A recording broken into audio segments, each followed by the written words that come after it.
Hare Krishna. So now Krishna is going to describe about all the three modes, the characteristic and how it is manifested. So let's start with mode of goodness that is mentioned in Shloka number 11.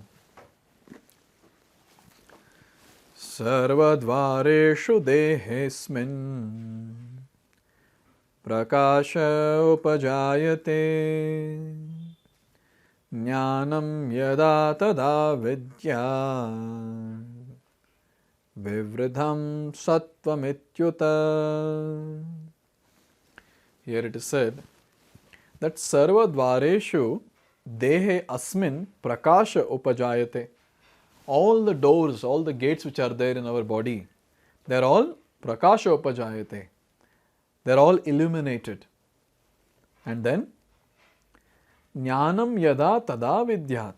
They are illuminated with what? They are illuminated with jnana, that is knowledge. Yada tada vidyat. At that time one should know that vivridham sattvam. At that time we know that sattva guna, the mode of goodness, has increased. So what is the characteristic here? How will we understand the effect of the mode of goodness? If we want to analyze for ourselves, in which mode we are in, here is what is the answer.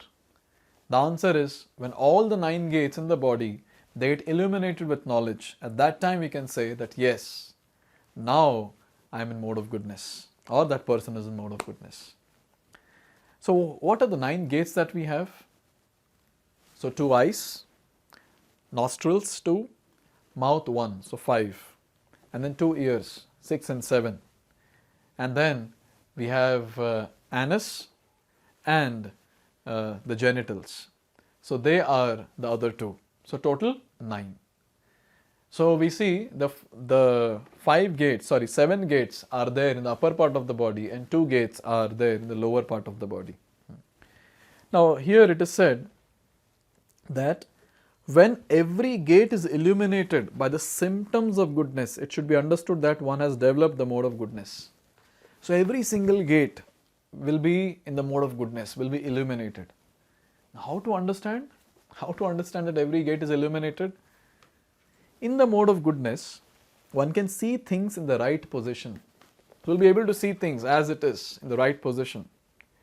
And when it comes to hearing, the person will be able to hear in the right way, in the right position again. And when it comes to tasting with the tongue, one can taste things in the right position. So there's a lot of clarity basically in the mode of goodness. The person is able to see clearly, hear clearly, taste clearly, and do other activities also very clearly with all the senses that we have been given. So this is the point that we need to understand, that in mode of goodness, all the senses are illuminated with knowledge and they can perform their activity very nicely in the right position and with a lot of clarity. So this is called as all the 9 gates getting illuminated. Now, if suppose we want to get or we want to come to the mode of goodness, one very important activity which our acharyas mention is hearing. When we hear from Shastra like Bhagavad-gita, Srimad Bhagavatam, so what is happening? That illumination is first taking place here in these 2 gates, ears. And then that what we have heard, when we realize that, all the other parts also get illuminated. So Shravanam is very, very important. What are we hearing? Whom are we hearing? So when we hear the person who is on a very high state of consciousness, say in Shuddha Sattva, when we hear his pure Vani, our ears are illuminated, and then as a result of that, our entire existence gets illuminated. And so we come to the mode of goodness.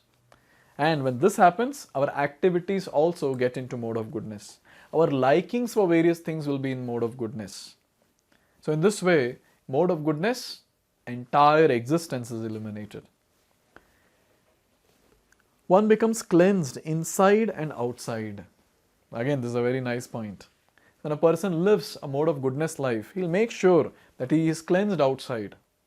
And inside is illuminated now with knowledge. So inside also cleansing takes place. And then in every gate there is development of the symptoms of happiness, and that is the position of goodness.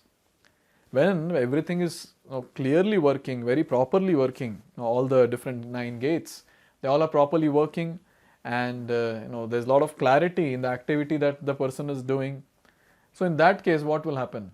When things are as it is, the person is able to relish some happiness, some satisfaction on that level. So that's what we understand in mode of goodness. The person feels that happiness throughout the body. He is satisfied with what he has. So in this way, a pious person who has got a nice body, which is well built and is working very properly, and by his pious nature of whatever he has been doing in mode of goodness in past life, that is carried forward even in the current life, and he can experience that happiness and satisfaction in the current life. So this is about mode of goodness. Let's try to understand about mode of passion now. What are the effects of mode of passion by which we will be able to analyze ourselves that in which mode, or am I in the mode of passion or not. So let's see this in the next video. Hare Krishna. Hare Krishna, Krishna Krishna.